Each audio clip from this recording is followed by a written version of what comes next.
Hey guys, welcome to Fishing Tackle channel. Here's a easy beginners video, or anybody that's been spending a lot of money on rigs rather than on your fishing trips or bait. For sea bass, it's very simple. What you need is hooks. So I would recommend any kind of hooks, but I would go with mustad or gamakatsu, just because you could reuse them. The quality is much superior to those cheap bulk size ones, because I have those too. And the problem with it is that your hook won't set because it may not be sharp. But if you're a good hook setter and you want that challenge, go with the Chinese one. Chinese made one that is like well, they're all Chinese made, but you know what, you guys don't know what you're talking about. More of a lower quality ones, but these you can't go wrong with it.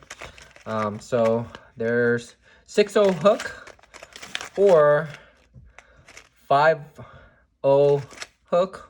4-0 hook or 5-0 hook. You could go down as a 3-0 hook. I like to keep it between 4-0 or 6-0, just because I want to avoid small baby fish from getting hooked. But either way, because these are so sharp, even the baby fish, you're gonna catch those baby fish. But I've noticed when I use bigger hooks, I do avoid hooking on smaller fish, and most of my catches are much bigger keepers. So get one of these hooks first, and next thing you know, you could buy anywhere between 20 to 40 pounds. It's all preference, right? Unless you're going for blue fish that have sharp teeth, or togs, or especially bluefish, or even beltfish, you won't need a thick 50-pound, 100-pound. 40-pound is pretty thick too. I'm only showing you with 40-pound just because otherwise, if I go with 15-pound or 20-pound, you're not going to see the line. But yeah, I like to use 40-pound sometimes. I do use 20 pounds, all depending on what your preference is. I would say try different lines and see which one works the best. Some people say thinner line, the fish can't see the line and it won't get spooked. I don't know. But all you have to do is first, you need to figure out where you want to put the sinker, right? So it's very simple. Sinker, you just do a double knot. You know, just making a loop knot. Whether it's a thread, you know how all you have to do is make this loop, little loop right here. Doesn't matter what size, as long as it's not super small. Then one loop and 2 loops, and that's it. And you want to make this, when you cinch it, you want to make this as big as possible. But as long as you could get it through a sinker and it's big enough, that should be fine. And that's about it for the sinker, right? Pull this, cinch it up, and then just get one of your, this one is specifically for, it's a Berkeley fishing clipper, but you just grab whatever leftover clippers that you have. It works better than scissor, it's much easier. Just click that. And then here, this is another preference. I like to go about an arm's length to make the first loop. So here's an easy way to go about. So you don't need, I'll show you on the second one, there's a more complicated ways. About an arm's length. And then same thing you did, the loop, just like this. You want it longer, make it longer. You want to make it shorter, make it shorter. It's all preference, right? No one's going to catch a bigger fish or a smaller fish. I don't know if you can figure that out. Leave a comment, let me know. But all you have to do is, only difference is before it was a 2 loop. I would say 1 loop through it, through the line, 1 loop, right? 2 loop. And 3 loop. Okay, that's what you do. That's all you got to do. And then cinch it up like that, and that's it. There's your first loop. It's not that hard, right? You don't have to pay This is a good DIY. You don't have to pay. Right here. You don't have to pay $6 for one of these. It's very simple, easy. One of these costs what? 40 pound, what is it, 550 yards? I think I bought it for like $20 or $30, and this will last you a lifetime. You won't have to buy another rig. So, get it? So there's your first one. So this is where you're going to put the hook on there. So again, here you want to do about an arm's length, right? This is your arm's length, and you're gonna put your second loop, drop loop. Again, very simple. 1, 2, 3, and then you just pull it in and cinch just like that. Now you have your second loop. So you have 2 loops right here. Okay, and that's about it, right? You have 1 loop here and 1 loop there, and you put your sinker right here. And then you don't want it to, you could do about an arm's length or half an arm's length. Cut the top. And then on here, you could put a swivel, whatever your preference is. It doesn't really matter, again, whatever you want to do.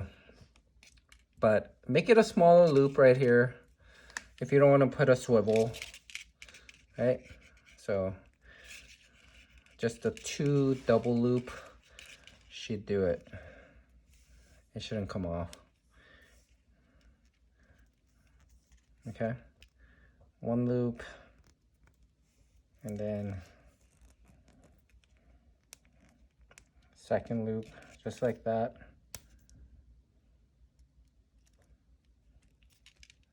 Okay, that's it. Didn't take that long, and you just saved yourself $6-7 for a double drop loop, and you just cut that off right there, right? So with your mainline hook, with the swivel, you would put it right here, your first hook right here on your double drop. Let's see.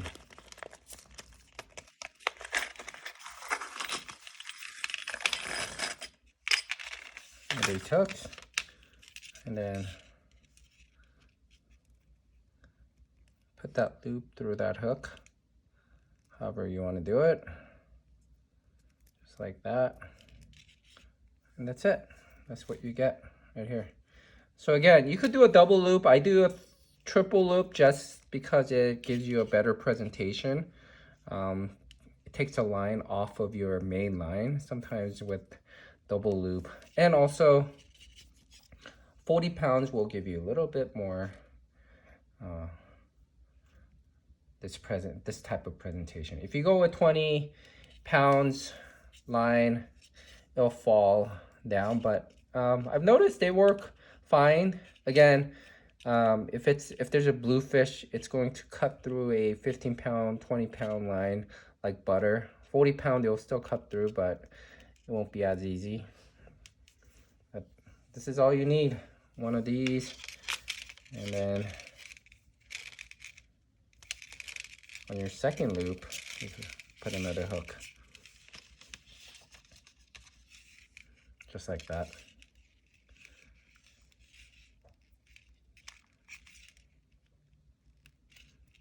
Pretty simple, right? So for sinker, double loop. For your hook, triple loop. And then it should be fine. I mean, you're not catching a 100-pound, fighting a 100-pound tuna. People might be like, oh, what if it pulls, if it fights back, and this will snap? It's not gonna snap. Trust me, it's not gonna snap. Maybe if you catch a 100-pound tuna, your hook will bend before this thing snaps. But this gives you a nice little double loop. All right, that's it. And what I do is you could put it in a sandwich bag. Just roll this up and put it in a sandwich bag. I bought one of these on Amazon. It's like a hook keeper. It's like a little styrofoam. Or if you have styrofoam laying around somewhere, just cut it. Make a little, use a knife and cut it. And then this is where you could keep your line. Just like that. Nicely organized. So when it's time to go fish and take these out. Okay. Nice and ready to go. But just like that, and I will remove it, and voila, I'm ready to go fishing. If you do want to catch keeper fish, and if you are stuck with small shorts, I would recommend getting one of these power baits. For some reason, these power baits definitely work better than other fake plastics. Something about the scent that the Berkeley uses and the look that it has is much similar to, I guess, what the Seabass are biting in the Atlantic Sea, right? Jerk shad. So what I do is I get one of these, right? And I try to give it a presentation. If I just put it on the lip, it'll grab the tail and rip this off, or just pull it off. So what I do is I get it through completely in here. So go just like bass fishing, right? You just want to go all the way through, just like that, and then bring it through right here. You see this? Reverse. And then you push it through about here, and then you turn it just like that, right? Again, to give it a presentation. So if you know bass fishing, this should be easy. Just go through the lane just like that, right? A little bit higher, and voila. The eye fell out, but yep, just like that. And oh, it doesn't look great, but something like this. Well, let me do this right. Give it a perfect presentation.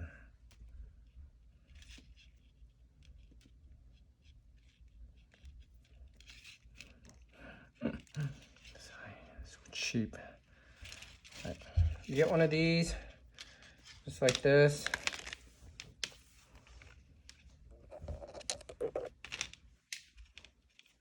And I would put just for the scent wise, it does come, the smell is pretty strong, but you could put a clam piece right here, or a squid strip, or nothing at all. And even if it steals your bait, fresh bait, this will more than likely stay put, unless it's a bluefish again. It will just bite through it. This will attract bluefish too, so keep that in mind. But for sea bass, this could be used. I think I've used this just one bait throughout the whole day. It'll chop it all up. Sometimes it'll just cut the tail off, but it could be reused over and over again. I've even caught flounder with this, so this is a pretty good bait. So make sure to go with one of these power baits. I bought it from Walmart. I need to stock them up again before they stop selling. But works really well. But there you go. Here's your DIY, very easy double loop hook for black sea bass fishing. Anyways, I'll talk to you guys later. I hope this was helpful. Make sure to subscribe and like the video. Thanks.